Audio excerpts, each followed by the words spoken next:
You've entered the red light files. Let's begin. Story 1. He knew my schedule before we ever spoke. I used to be a creature of habit. Same bus.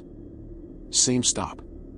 Same seat at the coffee shop every morning. I liked the routine. It made me feel safe, like the world was predictable, manageable. But now I know better. Now I know that routine is the easiest thing in the world to track. It started with small talk.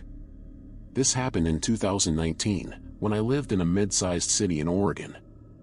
I worked downtown, and every morning I stopped by the same coffee shop, a small, quiet place 2 blocks from my office. One morning, a man in a navy blue jacket stepped into line behind me. I'd seen him around before, same general age, late 20s, maybe early 30s, clean-shaven, black backpack, looked like your average desk job guy. We made brief eye contact. He smiled. Nothing weird. When I reached the counter and ordered my usual, medium cold brew, no ice, he leaned in slightly and said, "You always order that?" I blinked. Yeah, I guess." He smiled again. "It's your Monday drink.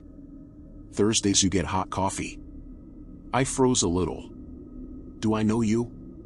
He laughed, like I just said something hilarious. No. I'm just observant." The barista noticed too. I went back the next morning and mentioned the guy to Sarah, a barista I'd known for over a year. She frowned immediately. "You mean the guy who sits in the corner near the outlet? He's here every day. Doesn't order anything. Just sits there watching people." I looked at the table she pointed to. Empty. "How long has he been doing that?" She shrugged. "Months, I think. He never bothers anyone, though, until now, I guess." I laughed it off, but inside, I felt weird. Violated, maybe. He knew more than just my coffee. 2 days later, I was leaving work when I saw him again, outside, leaning against a wall near the entrance to the parking garage. He didn't acknowledge me, just kept looking at his phone. But as I passed, I heard him say, just loud enough, "You usually leave at 5:17. Running late?" I stopped walking. "Seriously, who are you?" He looked up. Calm.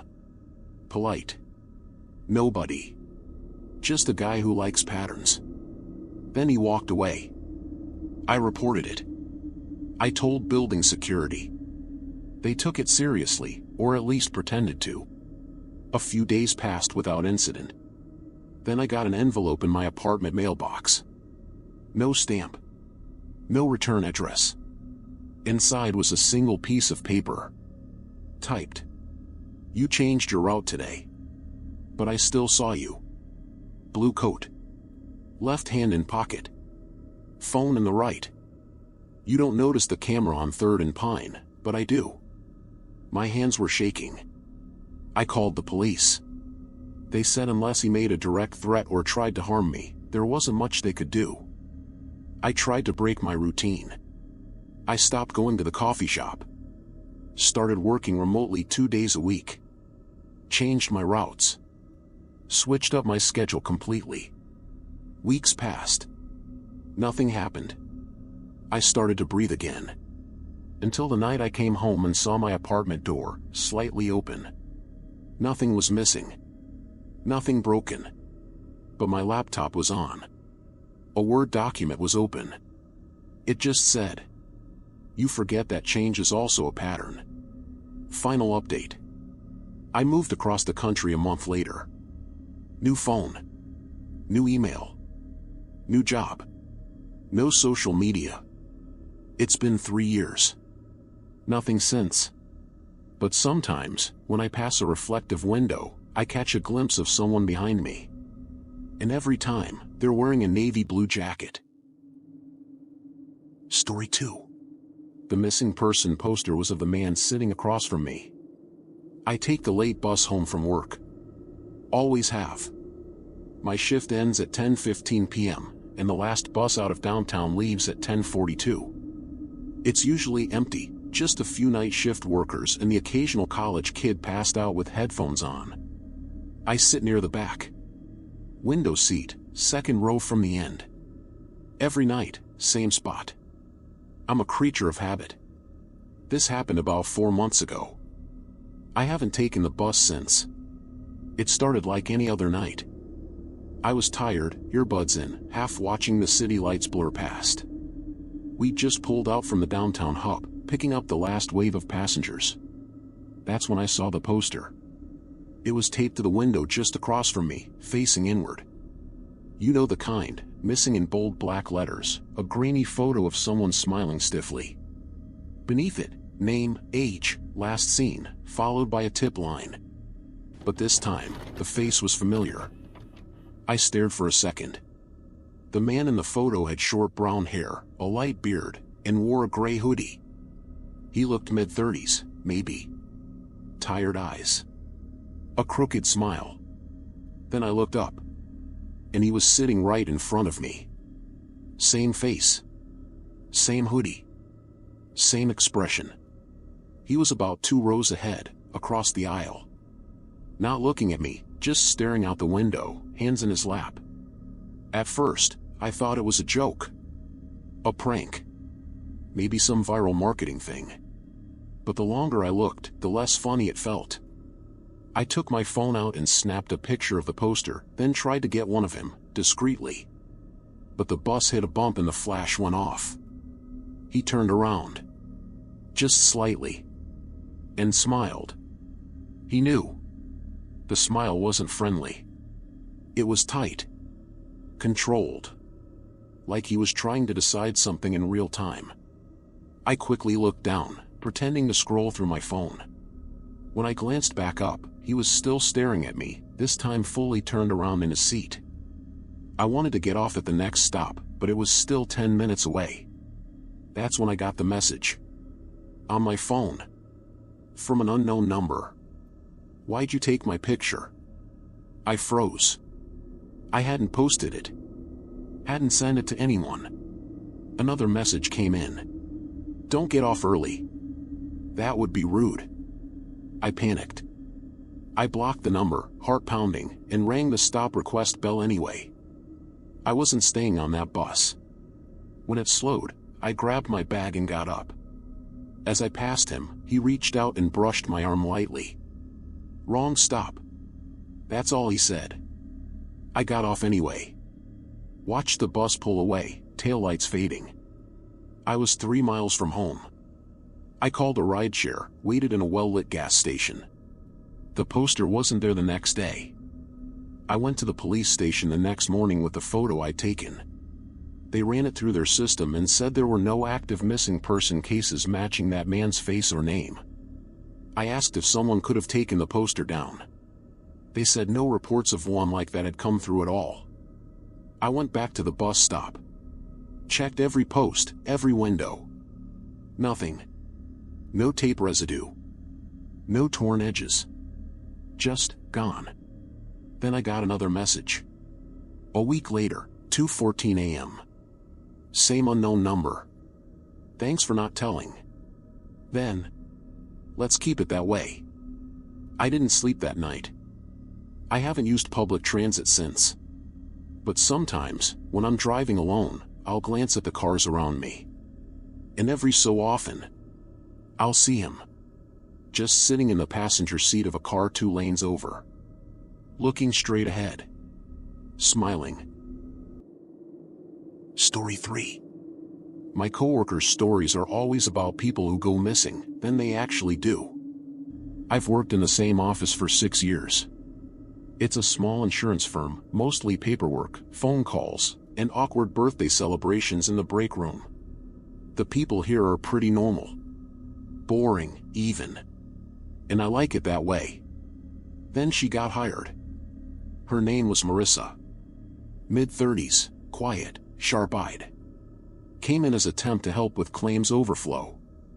She kept to herself, worked fast, and had this calm, deliberate way of speaking, like she weighed every word. We hit it off slowly. Mostly through shared eye rolls at meetings and side comments during lunch.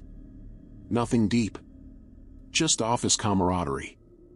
But then she started telling stories. And things started to feel off. The first story. It was a Tuesday, I think. Just me, Marissa, and Jake from accounting eating lunch late. Out of nowhere, Marissa said.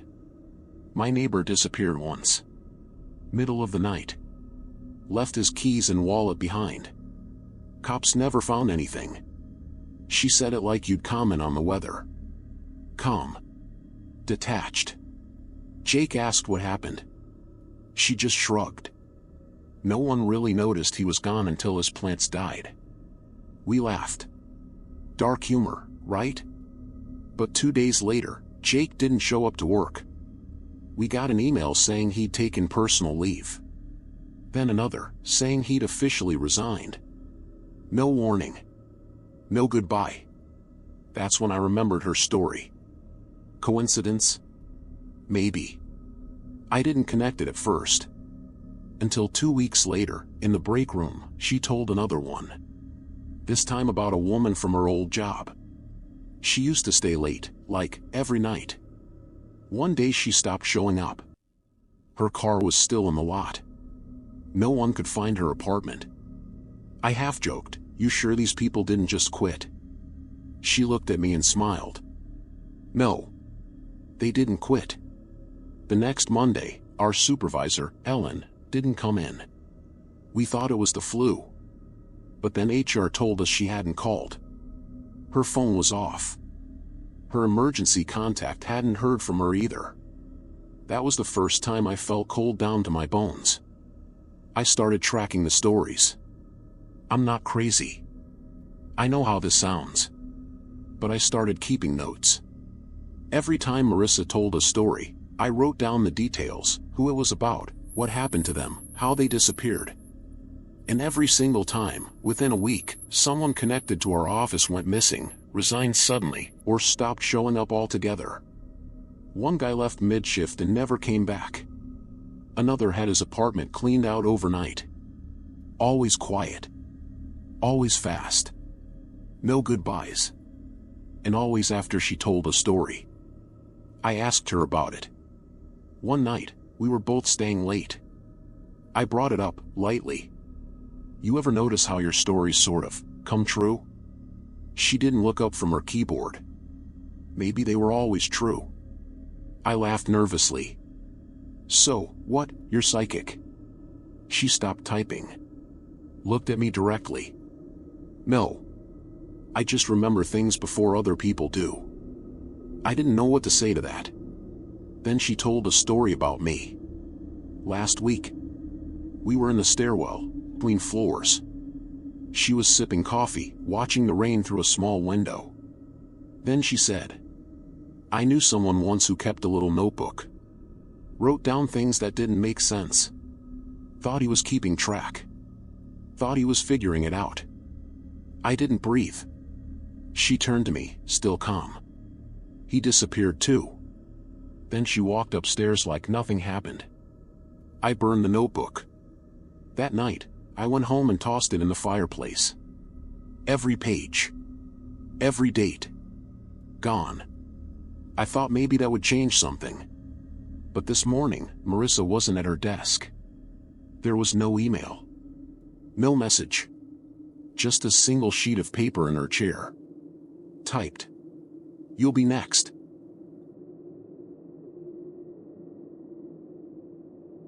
If you made it this far, thanks for staying with me. Some of these stories, they stay with you longer than you'd expect. Take care of yourself out there. And as always, stay safe.